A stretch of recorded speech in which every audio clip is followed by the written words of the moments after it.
just the man that even more you have become.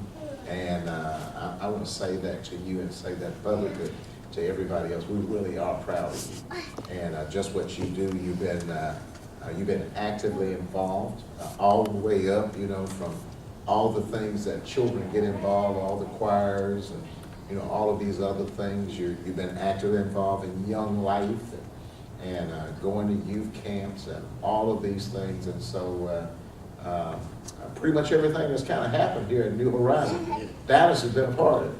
Yes, to be a part of it. Well, and that's good. And here you are too, you know. What we're excited about is you're not one of those, because a lot of times in a lot of churches, you know, you particularly with young men, you get them while they're children and while they're preteens, and about 16 they kind of get lost. You lose them, you know.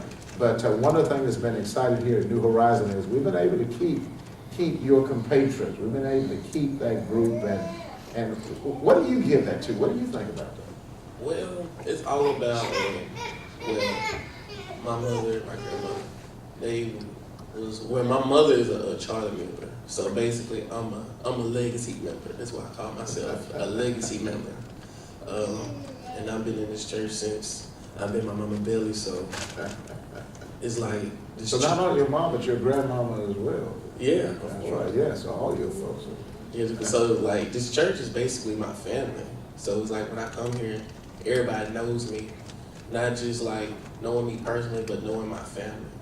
And so me being a part of this church means, well, if my family needs something, I'm gonna be there for them.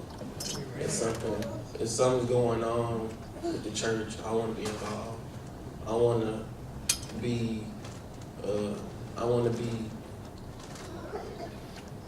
make my church look good. I want to make myself look good. And with being a part of church, it's also about responsibility. It's about being obedient to God. And it's about God putting favor into you, blessing you with those gifts, blessing you with that talent, blessing you with that courage to be a part of something that a lot of people, they got the same amount of spunk, same amount of talent, but they just too afraid to show it.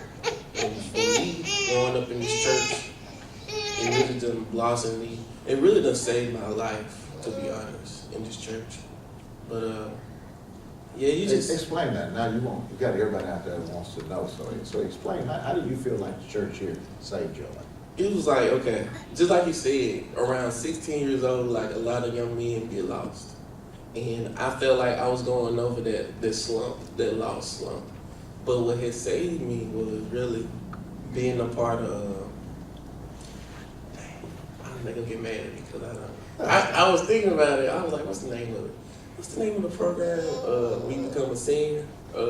Yeah, Rites of Passage. Rites of Passage. Yeah. Rites of Passage saved my life. Because it was like I got baptized when I was young. And, you know, when you're young, they teach you about Jesus, but it's like you learn about it, then you gotta put it into effect when like you're a teenager, when you're 16, 17, when different things are happening around you. And in the result of your environment, it kind of put an effect on you to be like, should I do what everybody else doing or do what I know is right? Yeah. And that's where a lot of people get lost in. And me, well, let me hold that point, just kind of give the audience out here a little understanding. One of the great programs that New Horizon does is we do a Rites of Passage program, and we do two parts of it. We do a Rites of Passage actually from childhood to teenagehood, okay? And so children that are 12 and 13, then going from being a child up to teen, then we do a series of teachings with them. And we're talking about things that run a little bit more than half a year or more of classes to get them prepared for that. Because that's a big transition in life. So it really is a rites of passage. And then we do it again, actually, when you're a senior in high school, as you're preparing to leave teenhood into adulthood, okay, as you're gonna go off to college. And you had an opportunity to be a part of both of those. And so that's kind of what that is. And so that was impactful for your life. Oh yes, it was very impactful. Especially like getting in the room, getting in the room with teenagers the same age, going through the same stuff, and we discussing the things that's going on in the world. And for a teacher to come in, or minister, or deaconess, deacon, to come in just to talk to us, be like, we've been through it too, and this is what you're supposed to do, this is what I did, and this is what I advise you to do. And a lot of people don't know what to do in the situations when stuff come on. So me being involved with church, me being involved with these programs and all these auxiliaries, it really done saved my life, because I couldn't have did some crazy stuff with some of my crazy friends, but for me knowing what's right from wrong, that's why I'm still here today. And of course, I think it's important for people out there to know that you had a lot of friends, like most folks, who got themselves in a world of trouble. Yes. Yeah, so, and so it really was a choice. And so the teaching and training and things like that really did touch your life in a significant way. Yes, sir. Yes, sir, it did. Well, we're excited about that with you. Let me ask you a question, Dallas, because I think this is part of it. Because one of the things I like about you is you participate. Okay? Yeah. And so, because there's a lot of things that happen around here, and sadly, every young person in New Horizon, though we've got all these good things for our children and youth, they don't take advantage of those things, and we see the difference too for those who do. Who don't? What caused you to decide, man, I'm gonna be a part of things? Okay, to be honest, I'm not gonna lie, I just like the spotlight, to be honest. I like the spotlight, you know what I mean? I like it when I get done performing, all the old folks start kissing on me and stuff. You know what I'm saying? Bishop already kissing all the women around church, so it's now it's my turn. You know what I'm saying? But really, it's just like I said before, it's just like, this is my family, this is my church. I'm more comfortable doing it because I know everybody's looking at me. And for everybody looking at me and me knowing them, I know they're gonna be proud of me.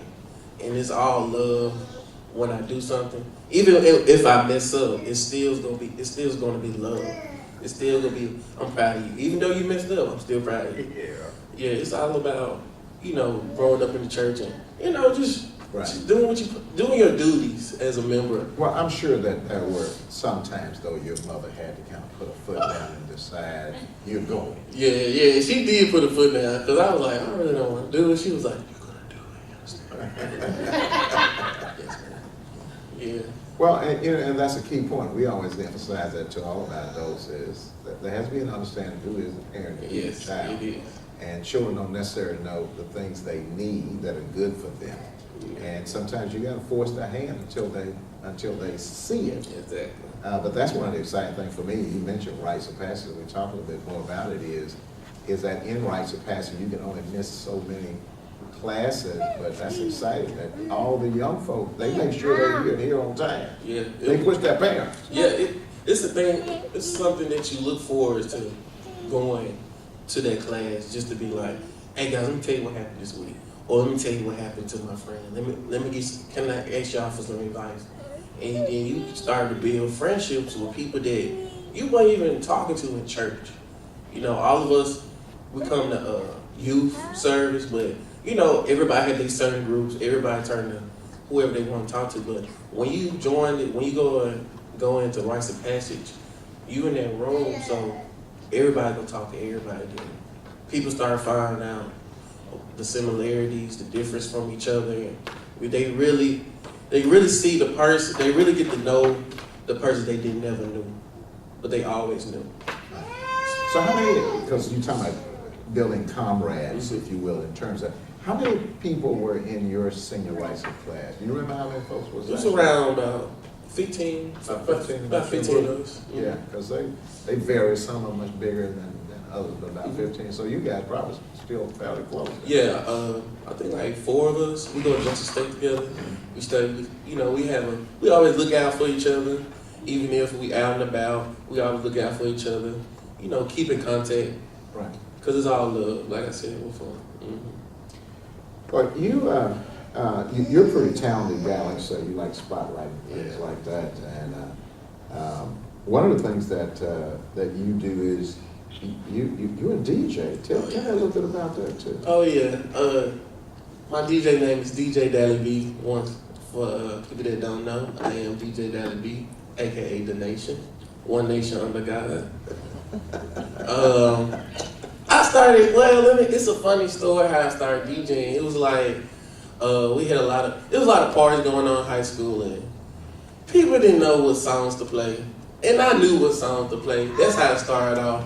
They always give me the aux, and after that, I was like, well, maybe I should start taking it serious. And then I started taking it serious, and not even me thinking. My granddad, he retired from DJing off the radio, so it's already in my blood to DJ. And me and my cousin, we DJ. We did a couple events throughout Mississippi. You know, I got a DJ for the church, for the Bishop Ball, and stuff like that. Yeah, you good, man. You know, I like to turn up with the church people. We like to have a good time, you know what I'm saying? But, well, that's one of the things, too, around here at New Horizon. We know how to have a good time. Yeah, we showed them. Church folks got some nice moves. Well, Dallas, there's once again, we're proud of you, man, and just the man that you've become. And I mean, tell me about you and Jesus. Yeah, me and Jesus. I got something to tell you. It's a testimony. Let me tell you. Tuesday, I woke up and my back was hurt real bad. And I'm like, why my back hurt? I'm like, I ain't got no back problem. You know, I ain't doing that hard, but my back hurt. Then I found out my stomach hurt. My stomach hurt so bad that my back is hurt too. I'm like, oh Lord. So go to the restroom and I'm still feeling sick in the stomach. I'm just like, I had to eat something. But what I had ate, I was with my friends the previous night and all of us ate the same thing. So I called them. I'm like, hey, did y'all get sick too? They like, no, I didn't get sick. So I'm just looking like, why me? Why me? Why am I sick? I'm in the bed with the stomach bug and I'm just like in pain. And I start thinking, I'm just like, it's gotta be God. It's gotta be God talking to me. I'm gonna be honest with you, Bishop. I've been doing the fast, but I've been half doing the fast. To be honest, I'm gonna be real with you. I've been half doing the fast. So Lord busting you out there. I'm talking about, he busted me. I'm talking about, I'm in the all the way pain. I'm in the bed for 3 days straight. 3 days straight. Good. And listen. So, I'm in bed. I'm just tired of hurting. I'm like, Lord, please. I'm sorry. I got you. Just heal me so I can do the fast, okay? So, not at that moment. He didn't relieve my pain right at that moment, but I knew it was coming. So, I fall asleep. And I wake up and I feel better. I'm like, thank you, Lord. Thank you so much. And I get a phone call. As soon as I wake up, I get a phone call. I just got some good sleep. I was like, hey, I'm gonna ignore it. Then I woke up again. Then I got another phone call. So I answered the phone. And guess who called me? Vince Gordon. And Vince Gordon. Youth pastor Vince Gordon. Yeah, youth pastor Vince Gordon. No disrespect. Youth pastor Vince Gordon. He calls me. And I pick up the phone, like, hey, Mr. Vince, how you doing? Hey, Dallas, how you doing? He all interjected with energy. I'm just barely holding on, like, what's up, man? What do you want? So he was like, oh, yeah, me and Bishop was talking, and you know about the thing you do on Saturday night with the church? I was like, yeah. I've been to couple services. And he was like, he wants you to be on there. I said, look at the Lord. I said, look at the Lord.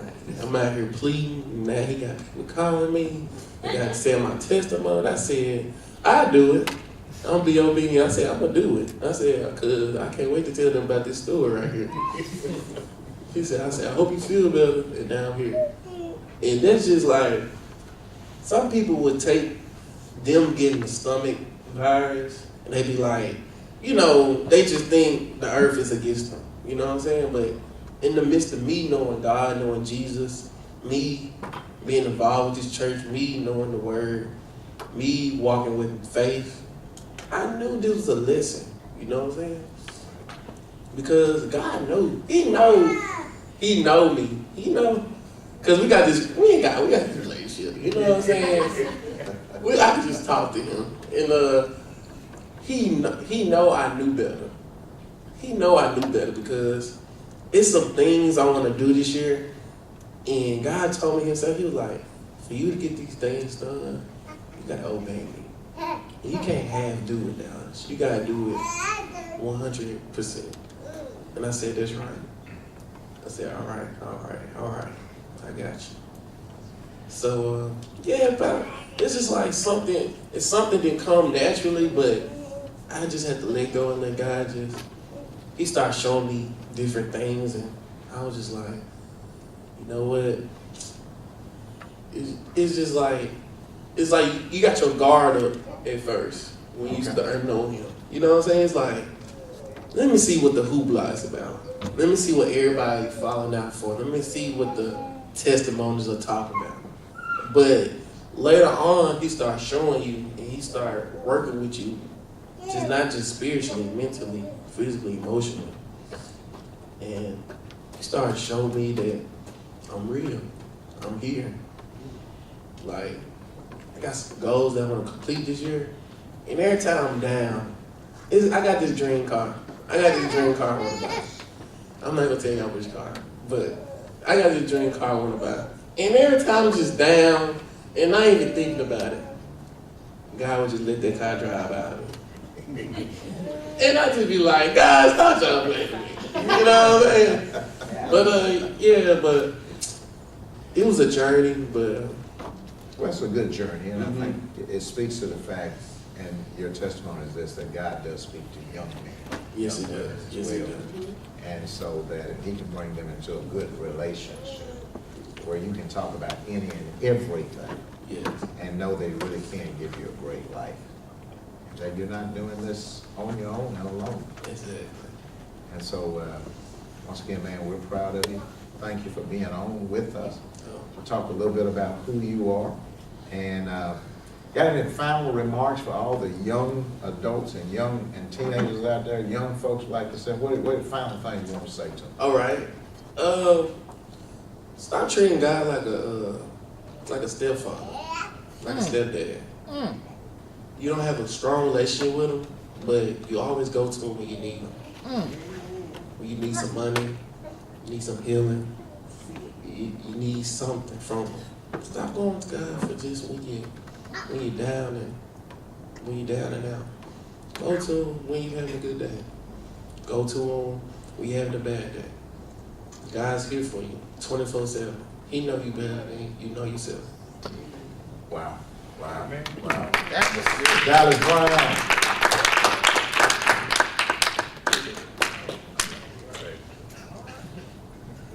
Give Dallas another round of applause.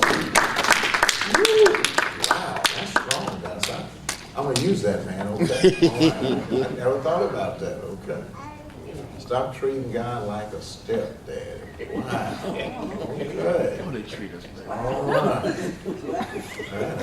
That preached that. Red-haired stepdad. Wow. Okay. Man, thank you. Out of the mouth of baby. Okay. Yeah. That's real good. Well, listen, we've got the privilege of a young lady who is a part of a group called Sing Jackson. Come on over, Don. Come on, go sit down. A moment before you sing, okay? And she's going to bless us here in a moment in song, but want to introduce her to the crowd. Tell us who you are. Hello, my name is Christine Madison, and I am the daughter of Carson and Stephanie. All right, and how old are you? 11. 11 years old, and you're a part of Sing Jackson. Yes, sir. And of course, the worship pastor here, Hugh Davis, heads Sing Jackson up, and he told us about this tremendous singer person who was going to come and bless us today. He was talking about you. Okay, all right. So what are you going to do for us today? I'm going to sing Change Me by Tamara. So you're going to sing Change Me by Tamara May. Yes, sir.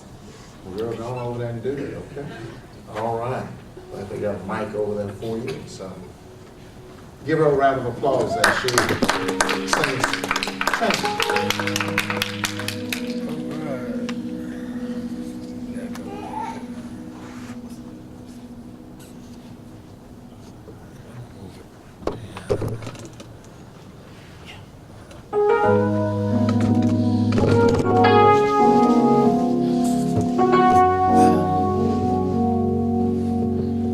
Change me, oh God.